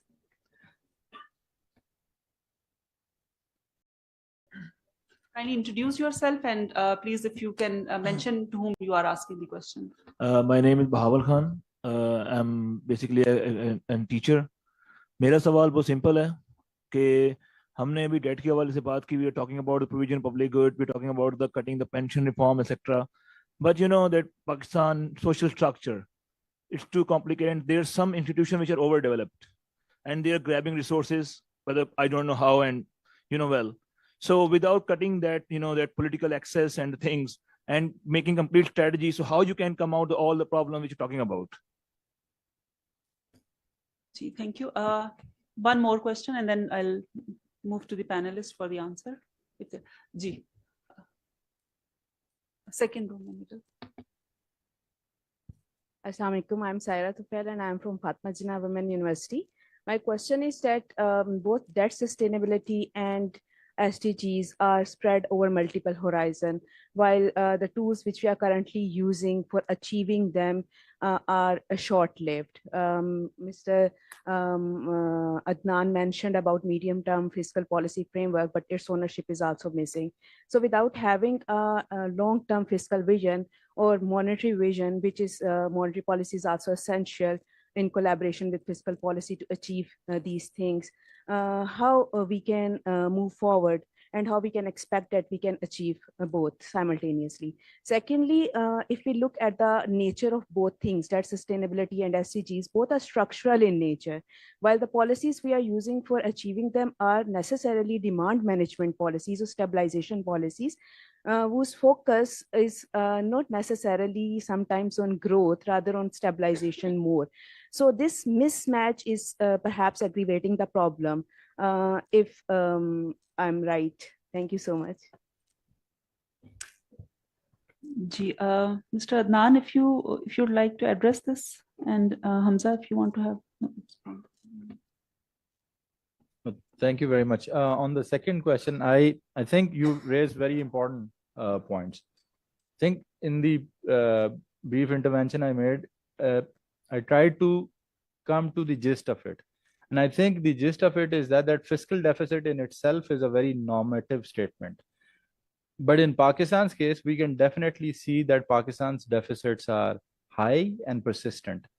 And they are causing a lot of effects, which then dynamically lead to outcomes which are bad for provision of public goods, but also they lead to macro volatility, which is leading to stagnation in growth, actually decline in per capita income. If you look at Pakistan's per capita income, it's now lagging South Asia, which is quite an alarming indicator in itself. But I'll re-emphasize is that while fiscal policy is viewed in Pakistan as a short-term instrument to smoothen demand, I think The steam is already out of Pakistan's economy. If you look at our potential growth rate now, it's 2%, 2.5%. There are various estimates, but they are as low as 2 and 2.5%, which is quite frightening, which really means that if Pakistan today starts to grow at 3%, we'll start to have widening of deficits, which will be very hard to finance. And I think that view, while with other structural policies that have to come through, also needs a fundamental revisit of the fiscal policy. What we have as fiscal policy is extremely distortive. It does not allow fair competition, as was pointed out earlier, perhaps. It pursues a fiscal policy which looks at a very narrow base. It finances expenditures which are highly distortionary, which don't lead to any good outcomes. We have colleagues connected from Punjab. Really, after 18th Amendment, the jury is out on human capital in Pakistan. We are spending so much on education and health. I'm not talking about progressively is it going up or not, but actually it has gone up. But what has it achieved? And that kind of like perception creates then the discussions that we have in Pakistan today. So if you look at the fiscal incidence of these spendings, are they pro-poor? I don't think so. They are pro-poor. Even in case of pensions, you look at the pension structure in Pakistan and it gets progressively very high when you go to the upper tiers, and it's across the spectrum of the government. On the coordination with monetary policy, I think in Pakistan nothing can move without closing the fiscal issue. Monetary policy, Dr. Hamza can talk more. I think it's Hamza, if you can give a quick remark in a minute, because we have other panelists waiting for the next session. Very Thank brief. you. First question, I think, is a very big one, very important one. In the morning session, I responded to that. I'll summarize it a little bit. When we talk about Charter of Economy or example of that reforming fiscal side, you can't do it without what you were saying to do it. So we can't talk about economy without, I think somebody mentioned the social contract, for instance, which includes addressing difficult question that you're alluding to. So certainly you have to bring that in. My eventual proposal was on a technical point. Economists need to engage with sociologists, anthropologists, political scientists, labor rights movements, those beliefs to come up with the solutions. Charter of Economy is not just an economist's task. That's the summary part of it, but I got you just what you're saying. I agree with you. On the long-term and debt sustainability, well, that precisely was the motivation for our research, started with the term long-term debt sustainability. And it is by definition then becomes a structural policy approach. So we deliberately, at least in case of Mongolia and other countries, are explicitly working with countries saying, what exactly is your plan 10, 20 years down the road? To be honest, a lot of governments don't have a clue. So they'll come up with broad things. Pakistan is no exception in that case. Adnan already laid out a lot of right reasons. If I have to pick one of them, the lack of political ownership is not here. There is no constituency of reform here. We attend these conferences, we hear a lot of history and diagnosis of issues, and this is going on, which more or less we know. We can read the newspaper and we know the issue. We know we have a debt problem. We know we have inflation. We know our fiscal is a mess. And then everybody, even the sitting minister will tell you, or a retired minister will tell you, we are in a mess. And as citizen, you're looking for what to do about it, you know? So it's a long, so there's no constituency where you can actually do that. In plain words, the decisions are being taken somewhere else. They're not taken by citizens. That's at the end of the day, it boils down to that. So the structural reforms, long-term elements will only come when you have a buy-in and ownership in the process. That is not there. So it needs to be built up by conversations, by narrative building, by raising issues again and again, by writing about it. Keep the pressure on. It's like poking an elephant. One day it might turn around, look at you, and it might not. But that's how public policy is. Thank you so much, everyone. This leads us to the end of this session, but we have a continuing activity that is the launch of another book related to the debt and the human rights. I request all the guests to please remain seated while the other panelists, they join the seats.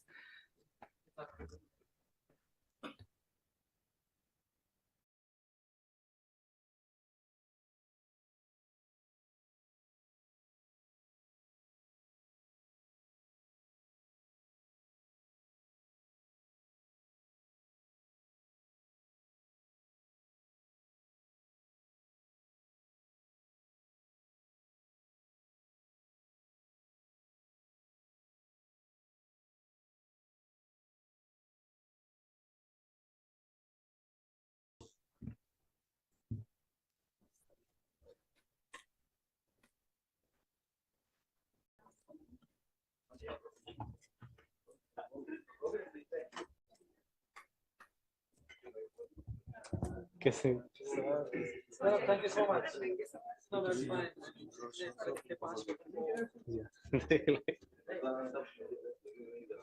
I'll see you.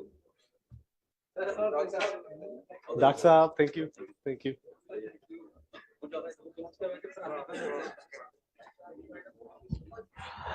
बहुत बहुत शुक्रिया। मैं दावत दूंगा मोहम्मद रफीक साहब को कि वो भी स्टेज पे हमें ज्वाइन करें। डॉक्टर साजिद अमीन साहब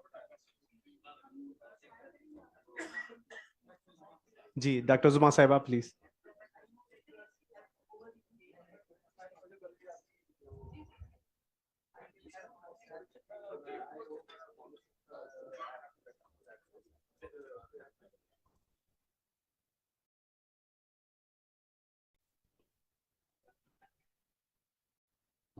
मेरे ख्याल में मैं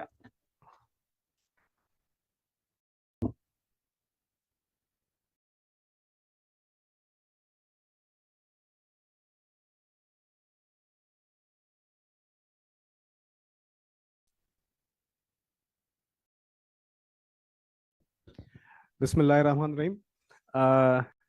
ये आज की तारीख में ये शायद मेरा तीसरा सेशन है जिसको मैं मॉडरेट कर रहा हूँ, और अगर कुछ साथी मेरा दोबारा देख रहे हो तो प्लीज और मैं इस प्रॉमिस के साथ कि मैं अगले सेशन में नहीं आ रहा। अच्छा, जो हमने जो SDGs के लेंस के थ्रू फॉरेन डेट को समझने की कोशिश की, जिसपे यूएनएसकेप ने डेफिनेटली बहुत बड़ा काम किया हुआ है, और STPI ने भी यहाँ पे बहुत अच्छा काम किया हुआ था। हमने एक और एफर्ट ली थी, वो ये था कि जब आप जो इंटरनेशनल मॉनेटरी इंस्टीट्यूशंस होते हैं उनसे जब आप बैरूनी कर्जाजात लेते हैं तो उसकी जो इम्प्लीकेशंस होती हैं आम जो मजदूर है उसके ऊपर क्या पड़ती है। जब आप IMF से डील हो गई और हमने पैसे ले लिए तो उसके जो आम फर्द होता है, एक आम सिटीजन है, लेकिन उस आम सिटीजन के अंदर भी जो एक कैटेगरी होती है वो एक मजदूर होता है, लेबर। तो इसी सिलसिले में हमने एक स्टडी कंडक्ट की थी जिसका टाइटल है impact of foreign debt on labour rights in Pakistan. और मैं चाहूंगा FES या STPI की टीम को कि जो साथी यहाँ बैठे हैं उनके दरमियान ये स्टडी डिस्ट्रीब्यूट की जाए, वरना पूल साइड पे हमारा स्टॉल है जहाँ पे ये स्टडी आपको मिल सकती है। तो इस स्टडी को कंडक्ट करने के लिए हमें दो साथियों की मदद दरकार थी, two very prominent labour experts. One is Zulfiqar Shah जो कि इस वक्त मुल्क से बाहर हैं, तो वो उन्होंने हमें ज्वाइन नहीं कर पाए, लेकिन आई एम ग्लेड के the coauthor of this study, in fact the lead author of this study, Mohammad Rafiq साहब is here with us. Mohammad Rafiq is a human and labor rights expert, or he has worked with democratic institutions, government bodies, and civil society since last more than 2 decades now.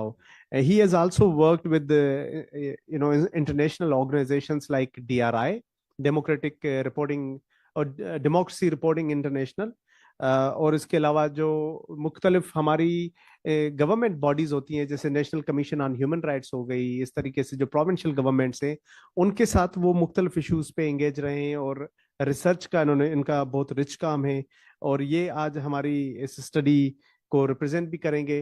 तो without wasting my more time, I would now hand over the floor to our dear friend Mohammad Rafiq Saab to present the findings of this study, so that we should be knowing what is the impact of foreign debt on the labor rights in Pakistan. Sir, over to you. Thank you Abdullah साहब, बहुत शुक्रिया कि आपने ये conceive किया। Sir आपके पास 10 minute होंगे, sorry. Okay, और इस स्टडी को आपने सपोर्ट किया। बेसिकली हमने इस स्टडी को कैसे देखा, कोशिश हमने ये की कि हम सोशल इंडिकेटर्स को थोड़ा सा देखें, ह्यूमन और लेबर राइट्स की जो सिचुएशन है उसको देखें, और फिर हम देखें कि इम्प्लीकेशंस ऑफ डेब्ट एक्ट, क्योंकि हम लोग तो इकोनॉमिस्ट नहीं हैं, लेकिन ये है कि ह्यूमन राइट्स के लेंस से हम उसको किस तरह से देख सकते हैं और इसके इम्पैक्ट्स ऑन राइट्स क्या हो सकते हैं। और देन थोड़ा सा हमने डिग डाउन किया कि हम देखें जो इंटरनेशनल स्टैंडर्ड्स हैं वो क्या कहते हैं, और देन उसके बेसिस पे हमने कंक्लूजन ड्रॉ की और कुछ रिकमेंडेशंस जो हैं वो हमने पेश करने की कोशिश की है। آپ اگر کی سوشل انڈیکیٹرز کو دیکھیں پاکستان کے تو آپ دیکھیں گے ہیومن ڈیولپمنٹ انڈیکس میں ہم ساؤتھ ایشیا میں لو ہیں, 161st پوزیشن ہے out of 189 countries. List in social protection 3.5 score ہے ان 2021 اور یہ پرسسٹنٹ ہے سنس 2010. تو سوشل پروٹیکشن کی یہ صورتحال ہے. اسٹیٹس آف ایجوکیشن, بہت سارے لوگ آؤٹ آف اسکول چلڈرن کی بات کرتے ہیں. میں آپ کو تھوڑا سا یہ بتا دوں کہ اس وقت جو پرائیویٹ ایجوکیشن ہے اٹ گوز بیانڈ 44% ان پاکستان, اور ایشیا پیسفک میں شاید یہ جو ہے وہ ہائیسٹ ریشو ہے. ہیلتھ کوریج 70% ہمارے جو لوگ ہیں وہ صحت کی سہولیات خریدنے پہ مجبور ہیں. تو privatisation is not always good. اس کے ساتھ اگر آپ دیکھیں کہ اب تو privatisation of legal justice system بھی ہو گیا پاکستان میں, پرائیویٹائزیشن آف پبلک سروسز بھی ہو گیا کہ آپ other than D H A یا بیریا دیکھیں تو آپ کو جہاں سوسائٹیز میں نئے گھر بن رہے ہیں وہاں پہ آپ کو واٹر سپلائی یا الیکٹرسٹی یا گیس کی سپلائی نہیں ملتی. تو پرائیویٹائزیشن کا یہ اسپیکٹ بھی ہے. ہیومن رائٹس تھوڑا سا آپ کے سامنے رکھ لیتا ہوں کہ فریڈم انڈیکس میں ہم 145th پوزیشن پہ تھے 2021 میں, اور 2022 میں ہم 157th پہ چلے گئے. Rule of law index 130th out of 139 countries. Gender gap report places Pakistan on 145th out of 146 countries. اور over 100 women killed in case of honor killing across Pakistan every year. Or vulnerable communities continue to face violence, discrimination and persecution. Women ہوں, بچے ہوں, transgender persons ہوں, minorities ہوں. اب دیکھ لیں labour rights کا اسٹیٹس, اب تھوڑا سا دیکھ لیں. انفارمل امپلائمنٹ اوور 70% ہے, 72.5%. جینڈر ویج گیپ جو ہے وہ اسٹیٹک ہے بہت سارے سالوں سے 45.5% پہ. ولنریبل امپلائمنٹ جو ہے وہ 50% ہے. یونینائزڈ لیبر فورس ہماری جو ہے نیئرلی 1% ہے. اس طرح گلوبل رائٹس انڈیکس جو کہتا ہے وہ یہ کہتا ہے کہ labour rights are not guaranteed in Pakistan, اور گلوبل سلیوری انڈیکس یہ کہتا ہے Pakistan ranked at 8th out of 167 countries, اور اس میں more than 3 million people live in slavery. تو یہ تھوڑی سی سچویشن ہے جو ہیومن اینڈ لیبر رائٹس کی اور سوشل انڈیکیٹرز کی ہے. اب ڈیٹ اور ڈیٹ سروسنگ کے حوالے سے اگر ہم دیکھیں تو جب ہم یہ رپورٹ ڈیولپ کر رہے تھے تو اس وقت کوئی 88-89 بلین $US پاکستان کا ایکسٹرنل ڈیٹ ہے, اور آج اٹ از ایور انکریزنگ. اور جو ہم نے پے کیا اس کو تھوڑا سا دیکھ لیتے ہیں. 2021 میں ہم نے 13.42 بلین $US پے کیا, جو 2022 میں 15 بلین ہو گیا, اور 2023 میں 23 بلین ہم نے ری پیمنٹ کی ہے. فرام 2000 to 2020 ہم نے جو پاکستان نے پے کیا ہے تقریباً 118 بلین $US, لیکن ریسیو کیا ہے 112.6 بلین $US. ہم اس کو کہتے ہیں کہ نیگیٹو ریسورس ٹرانسفر ہوئی ہے پاکستان میں, جو بہت بات کی جاتی ہے انٹرنیشنل اسسٹنس کی. تو پاکستان نے پے زیادہ کیا ہے, ریسیو کم کیا ہے. پاکستان کا external debt servicing increase from 1% in 2014 to 5% in 2014 اور 10% in 2023. تو یہ ایک سیریز ہے جو انکریز ہو رہی ہے.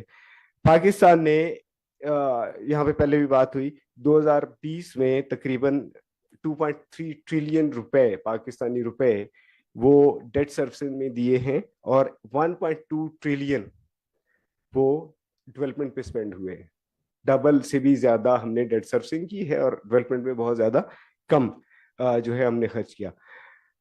امپلیکیشنز کیا ہے ہیومن رائٹس کے کانٹیکسٹ میں اگر ہم اس کو دیکھیں تو ایک تو انڈائریکٹ ٹیکسیشن اب سب کے علم میں ہے بہت بڑی ہے, جس سے پاورٹی بڑھ گئی, انفلیشن بڑھ گئی, اور اس کے ساتھ اسمال اینڈ میڈیم انٹرپرائزز کے لیے جینا مشکل کر دیا گیا. پاکستان کا جو کنزمپشن لون ہے, کیونکہ ہم ڈیولپمنٹ کے لیے نہیں لے رہے, وہ کنزمپشن لون اب لینا شروع کر دیا. 7.7% تھا 1990s میں, جو 2000 میں 70% ہو گیا. کنزمپشن لون کی طرف ہم زیادہ چلے گئے ہیں. इसकी वजह से हमारा जो इकोनॉमिक क्राइसिस है वो बहुत ज़्यादा डीपन हो चुका है, इस पर बहुत बात हो चुकी है। फिर जो हमारी IMF और अदर क्रेडिटर्स की जो कंडीशंस होती हैं, फॉर एग्जांपल आपने सुना होगा कि ऑस्टेरिटी ड्राइव आ गई, प्राइवेटाइजेशन कर दें, रिट्रोग्रेसिव इकोनॉमिक रिफॉर्म्स कर लें, लाइक IMF ये कहता है कि आप GDP ग्रोथ रेट कम कर लें, आप इस तरह की चीज़ें कर लें, तो उसके आम लोगों की ज़िंदगी पे जो असरात आते हैं वो अनएम्प्लॉयमेंट बढ़ जाती है, वेजेस कम हो जाती हैं, कॉस्ट ऑफ लिविंग बढ़ जाती है, और डेवलपमेंट स्पेंडिंग जो है वो भी कम हो जाती है। तो ये हम यूजुअली देख रहे हैं, जो इसकी इम्प्लीकेशंस हैं वो हमें नजर आ रही हैं। लेकिन दूसरी तरफ एक तो IFIs का एक स्ट्रक्चर है, पूरा सिस्टम है, दूसरी तरफ एक UN मैकेनिज्म है जिसके इंटरनेशनल स्टैंडर्ड्स हैं, वो क्या कहते हैं इस हवाले से। The UN recognizes that state economic choices, whether acting alone or as members of IFIs, must comply with human rights obligations, including during times of economic crisis. States are obliged to manage their fiscal affairs and to adopt economic policies to ensure that they respect, protect, and fulfill human rights. और third ये है कि state must devote maximum of available resources to progressive realization of economic, social, and cultural rights. और ये provisions कहाँ पे मौजूद है, UN चार्टर से लेके, UDHR से लेके, इकोनॉमिक सोशल कल्चरल राइट्स जो कन्वेंशन है वो, और CRPD भी मौजूद है। इसके अलावा Vienna declaration on the right to development, millennium declaration, guiding principle for assessing the human rights impact of economic reform policies, और guiding principles on foreign debt and human rights. ये वो टूल्स हैं, international standards, जो ये कहते हैं कि जो डेट है उसको मैनेज कैसे किया जाए। इस कंटेक्स्ट में अगर हम देखें कि गवर्नमेंट ऑफ पाकिस्तान को क्या करना चाहिए और IFIs को क्या करना चाहिए, गवर्नमेंट ऑफ पाकिस्तान को एक रिव्यू करना चाहिए अपने टोटल डेट का, और उसको सोशो इकोनॉमिक जो सिचुएशन है या डेवलपमेंट है उसके साथ, हमारा डेट रिसीविंग को उसके साथ अलाइन करने की बहुत ज्यादा जरूरत है। इकोनॉमिक स्टेबिलिटी बहुत जरूरी है कि गवर्नमेंट अचीव करे। एक्सटर्नल डेट उसी सूरत में यूज किए जाएं और लिए जाएं ताकि वो डेवलपमेंट के प्रोसेस में यूज हो जाए। कंजम्पशन में आप लेंगे तो आप फंसते जाएंगे, फर्दर धंसते जाएंगे। और जो एक और की रिकमेंडेशन जो ह्यूमन राइट्स के लोग हम प्रेजेंट करते हैं कि ILO के कन्वेंशंस, जो 8 अपने कोर कन्वेंशंस रेटिफाई किए हुए हैं और जो ह्यूमन राइट्स के कन्वेंशन रेटिफाई किए हुए हैं, उनको पाकिस्तान डोमेस्टिकेट करे।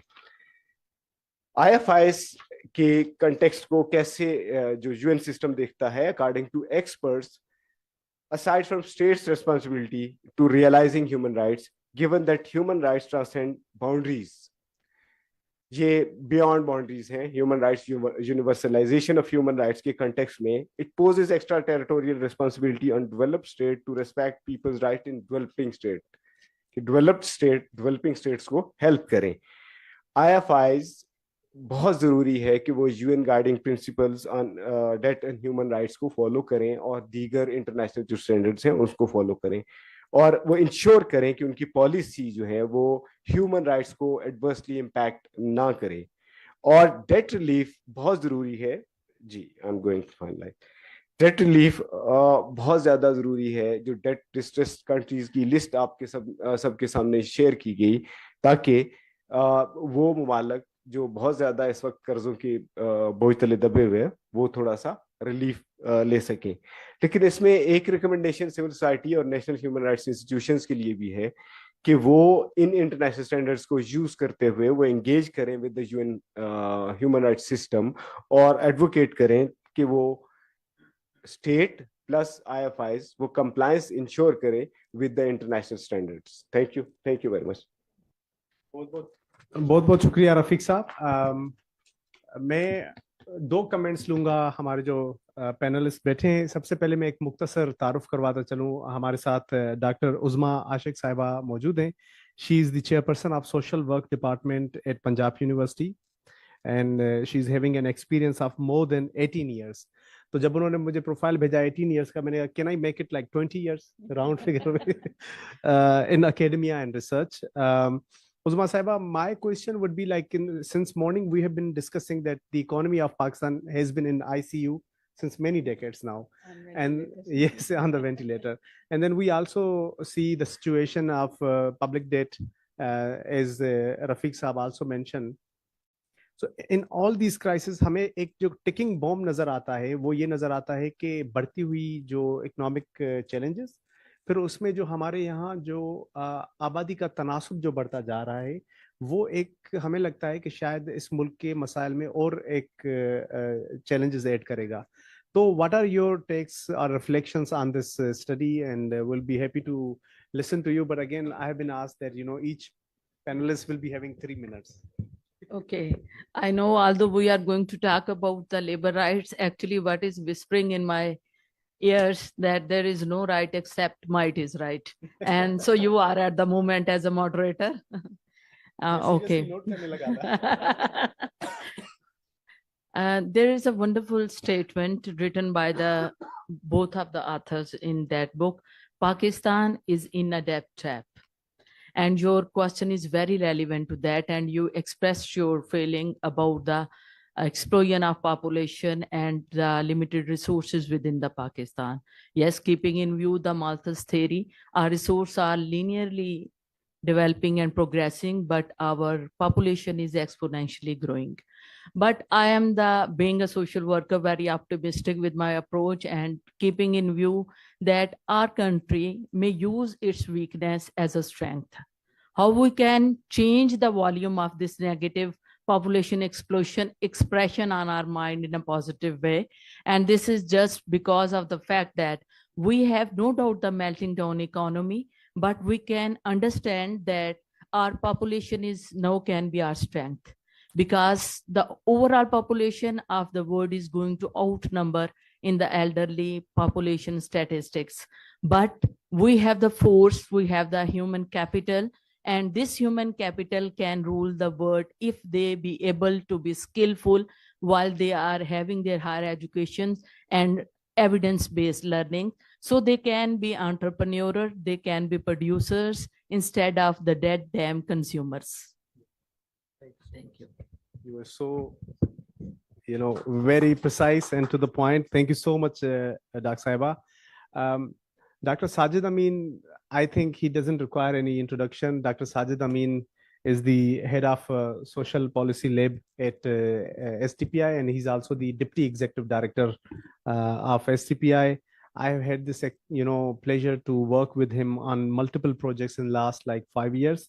डॉक्टर साजिद अमीन साहब, जब हम बात करते हैं फॉरेन डेट की और उससे मुंसलिक एक चीज़ है हमारी जो मॉनेटरी पॉलिसी है पाकिस्तान की, क्या जब मॉनेटरी पॉलिसी बनाने वाले जो इदारे होते हैं उनके जहनों में ये जो सोशल प्रोटेक्शन नाम के जो यार्गन्स होते हैं जो कि शायद किसी वक्त खतरनाक भी समझे जाते हैं, या मजदूर या आम सिटीजन के जो मसाइल होते हैं या सोशल सेफ्टी नेट से होते हैं, तो क्या मॉनेटरी पॉलिसी में इसको वो मद्देनजर रखा जाता है? जनरली आप अपनी रिफ्लेक्शन दे दें इस स्टडी पे, लेकिन ये मॉनेटरी पॉलिसी पे थोड़ा सा हमें बताइएगा. Thank you. I think Dr. Uzma has set a very tough timeline meeting. She finished in 2 minutes. Thank you.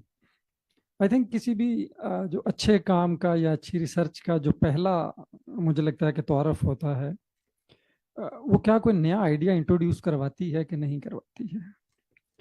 Honestly मैं 26 साल से माइक्रो इकोनॉमिक्स पढ़ और पढ़ा रहा हूँ. मैंने पब्लिक डेट को ह्यूमन राइट्स के एंगल से नहीं देखा था या लेबर राइट्स के एंगल से नहीं देखा था. एंड आई थिंक अगर इस किताब की हम सिर्फ ये वाली एक कंट्रीब्यूशन सिर्फ मान लें तो this is more than anything else कि 26 साल से मैक्रो इकोनॉमिक्स पढ़ते हुए मैंने कभी इस एंगल से नहीं देखा था, और ये हाल शायद सभी पे अप्लाई हो रहा होगा.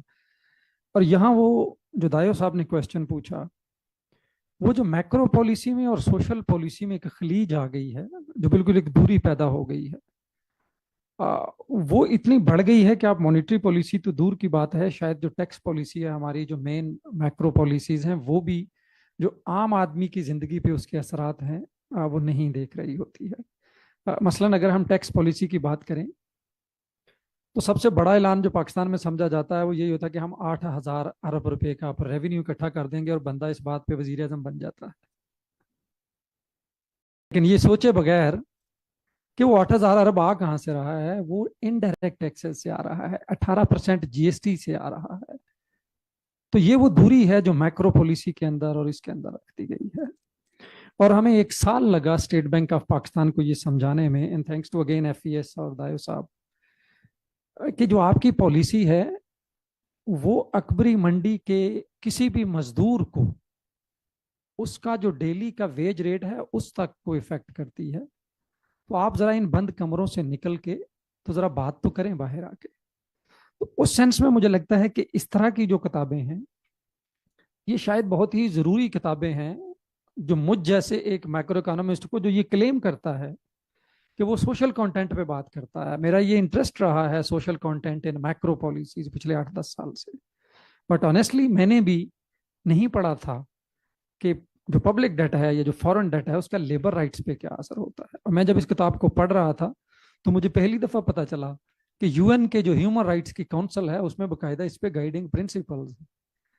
تو مائی لاسٹ کامنٹ اس میں کہ یہ پاکستان کے لیے بڑا اہم ہے. اگلے 3 سال میں ہم نے $90 ارب جو ہے وہ واپس کرنا ہے, $90 ارب.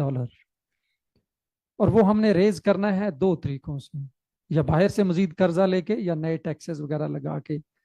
ٹیکس لگائیں, ایکسپینڈیچر کٹ کریں, نیا قرضہ لیں. تو یہاں پہ جو سب سے زیادہ اثر ہوتا ہے وہ ایک عام مزدور کے اوپر ہوتا ہے, ایک عام آدمی کے اوپر ہوتا ہے. تو اس سینس میں میرا خیال ہے کہ آئی ووڈ لائک دایو صاحب کہ یہاں شاید ہم ایک چھوٹا سیشن رکھ پائے.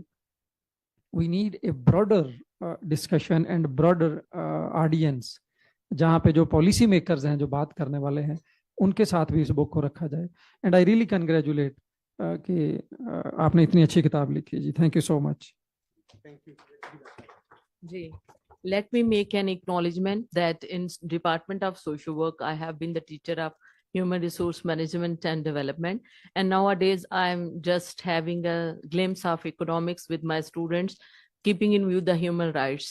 But I was facing a huge challenge because we were not having any book on the same topic. So I'm going to recommend to the 700 students of social work this book. This will be a reference book, inshallah. Thank you. بلکہ ہم یہ چاہیں گے کہ جس دن آپ رکھیں تو ہم دونوں آتھرس کو آپ کے یونیورسٹی لے آئیں اور we can have a session. Yes, we can have a session in the university.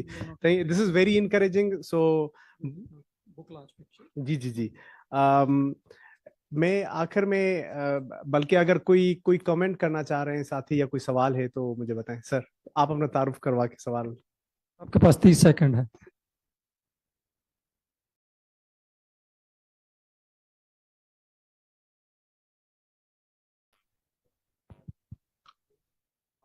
جو گیپ ہے اس گیپ کے کانٹیکسٹ میں دیکھیں تو جو ڈیٹ آپ نے ہمیں بتایا کہ اتنا ہم لے $112 بلین لیے اور 118 واپس کیا, اور ڈاکٹر صاحب کہہ رہے ہیں 90 بلین ابھی دینا ہے.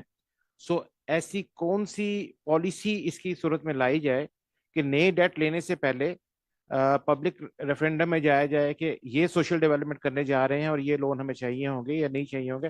آئی تھنک کہ یہ سوچ مجھے اس آپ کے کامنٹ نے ابھاری ہے میرے اندر. I think we should focus on that. Thank you. جی آپ. Well, thank you so much. I'm Dr. Nargis Abbas from University of Sargodha. میرا کام وسٹائل ہے. ریسنٹلی ایک پروجیکٹ مکمل کیا ہم نے وسل بلوئنگ پر. تو یہ پالیسیز کو میں دیکھ رہی تھی اور سن رہی تھی. میں نے کہا کہ بھائی ایسی بکٹ جس میں پہلے سے سوراخ ہوں, آپ اس میں جتنا بھی پانی ڈالیں وہ بھرے گی نہیں. تو یہ جو وسل بلوئنگ میری جس پہ کام میرا ہے وہ ہے بیسیکلی ٹرانسپیرنسی کو اور گورننس کو انشیور کرنا. آپ جتنی بھی رانگ ڈوئنگز ہیں, ان ایتھیکل بیہیویئر ہے, کرپشن ہے, ان سب کو ریموو کریں, ٹرانسپیرنسی کا سسٹم لائیں.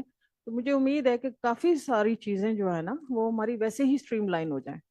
تو جو ہمارے ایکسپینڈیچرز ہیں اس کو ہم, ایک تو یہ طریقہ ہے کہ ظاہر ہے ڈیفینیٹلی ہم اسے کٹ ڈاؤن کریں, لیکن دوسرا طریقہ ہمارا یہ ہے کہ وہ ایکسپینڈیچرز جو کہ غیر ضروری ہیں, جو کہ صرف کاؤنٹنگ میں نظر آ رہے ہیں, پیپرز میں نظر نہیں آ رہے, ان ریئل سینس میں نہیں ہو رہے, وچ ریکوائرڈ ٹرانسپیرنسی, اس کو بھی اس طرح سے اگر ہم چینلائز کر لیں تو ہم کافی اچھی پوزیشن میں آ جائیں اور ایک گورننس کا نظام بھی بہتر ہو جائے اور پھر اس کے بعد ہمارے ڈیپٹس بھی جو ہے وہ کنٹرول ہونا شروع ہو جائے. Thank you. اقبال احمد ڈیتھو صاحب. جی رفیق صاحب نے ایک بات کی کہ जो international community is obligated in their extraterritorial obligations to help the developing countries का, तो वो ह्यूमन राइट्स की लैंग्वेज में हम कहते हैं ट्रायोलॉजी ऑफ राइट्स. तो उसमें एक है right to respect, right to protect, और तीसरा है right to fulfil. All these developed countries are obligated only to the extent of respecting the right in terms of the developing country. और दूसरा एक जो उनका जनरल असेंबली से resolution था कि ऑफिशियल डेवलपमेंट असिस्टेंस जो ओडीए देनी है, तो अभी I had not properly seen this, जो आपका वो था कि यस यू आर राइट कि international covenant on economic social cultural rights वो ऑब्लिगेट करता है, और universal declaration of human rights भी डेवलप कंट्रीज को ऑब्लिगेट करता है कि वो डेवलपिंग कंट्रीज को हेल्प करें. हाँ, तो इस चीज को आप फ्यूचर में हम पाकिस्तान के डिस्कोर्स में देखेंगे. मैं लास्ट सवाल ले लूं, उससे पहले मैं एक चीज जो है एक्नॉलेज करना चाहूंगा, द रोल ऑफ इकबाल साहब commission, Sindh human rights commission. उन्होंने बहुत भरपूर हमारा साथ दिया था. जब ये स्टडी आई तो हमने एक पब्लिक हेयरिंग का आगाज किया कराची में, और फिर इस्लामाबाद में उसका इख्तिताम किया. तो उसमें जो पॉलिसी मेकर्स थे including privatisation commission, so they sat with us, और उसके बाद हाल पूरा भरा हुआ था by the representative of labour unions. तो वो मजदूर रहनुमा सारे बैठे थे, और प्राइवेटाइजेशन कमीशन थी, फॉर्मर मिनिस्टर फॉर प्राइवेटाइजेशन थे, इकबाल साहब थे, Rida was also there, Rida furnished detail report. तो वहां पे फिर रियलाइजेशन हुई कि वाकई में जैसे साजिद अमीन साहब ने फरमाया कि ये ह्यूमन राइट्स का पर्सपेक्टिव में हमने कभी पब्लिक डेट को नहीं देखा. तो उन्होंने they are willing to like bring some reforms in their policy. जी, आपका आखिरी सवाल, और फिर हम कंक्लूड. सर, मेरा नेम एहसन अली है और मैं यूनिवर्सिटी ऑफ सरगोदा से हूँ. बेसिकली आईआर जो है वो मैं कर रहा हूँ यूनिवर्सिटी ऑफ सरगोदा से. मेरा क्वेश्चन सर साजिद से था. अभी उन्होंने बात की थी कि जो हमने अभी डेट वापस करना है, तो उसके अंदर या तो हम बाहर से दोबारा डेट लेंगे और फिर उसको रिटर्न करेंगे. तो अगर हम यही पॉलिसी जो है उसको अडॉप्ट करेंगे तो हम सस्टेनेबिलिटी की तरफ कैसे जा सकते हैं? ये बड़ा जबरदस्त सवाल है, विशेष एक साइकिल में फंसे हुए. मैं गुजारिश करूंगा इस स्टडी के आथर मोहम्मद रफीक साहब से कि 1 मिनट में कंक्लूड करें. Thank you. जो इकोनॉमी का क्वेश्चन है वो साजिद साहब के लिए, लेकिन सही कहते हैं सर आप इकबाल साहब के जो रिस्पेक्ट वाला एस्पेक्ट है, जो, लेकिन हमें दूसरा एंगल जरूर देखना चाहिए कि जो आईएफआईएस की जो कंडीशंस हैं वो एक्सप्लॉयटेटिव होती हैं. वो कहते हैं इकोनॉमिक रिफॉर्म्स करो, रिट्रोग्रेसिव इकोनॉमिक रिफॉर्म्स, जो नुकसानदेह होती हैं. वो कहते हैं ऑस्टेरिटी ड्राइव्स लेके आओ, वो नुकसानदेह होती हैं. तो बेसिकली वो एक्सप्लॉयटेटिव मोड जो है उसको ह्यूमन राइट्स एंगल जो है वो रेक्टिफाई कर सकता है, और हम इन जो इंटरनेशनल जो कन्वेंशंस हैं इनसे प्ली ले सकते हैं आगे. Thank you so much. मैं अब गुजारिश करूंगा आखिरी रिमार्क, बल्कि वोट ऑफ थैंक्स के लिए डॉक्टर साजिद अमीन साहब को, क्योंकि उनका पुरजोर इसरार है कि चाय भी ठंडी हो रही है. जी डॉक्टर साहब. चाय ठंडी हो रही है जी, और इससे पहले के हाल वाले हमें कहें कि हमारा हाल खाली कर दें. एग्जैक्टली, हमने लोगों को भी. Thank you ji. I think I have already extended my vote of thanks, to particularly to the authors of the book. I'll begin with for bringing such an excellent new discussion, and I'll request FES to arrange more and more discussions around this book. हमारे जो students बैठे हैं उनके लिए भी यही है कि ये बुक आपको अवेलेबल होगी जहाँ पे आप चाय पीने के लिए जा रहे हैं. कैच रफीक साहब, अगर आप बेनिफिट उठाना चाहते हैं एक साइंड कॉपी का.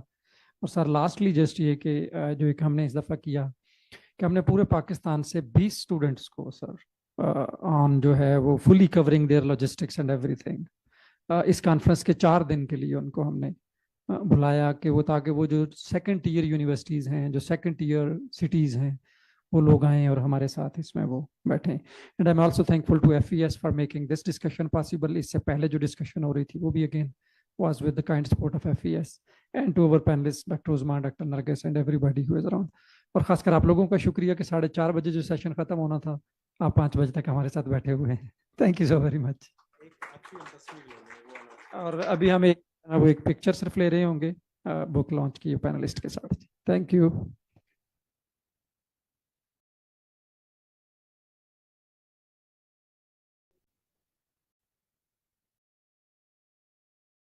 कह दिया पहले, मैंने कहा आपको चाय के वक्फे पे मैं सवाल का जवाब देता हूँ.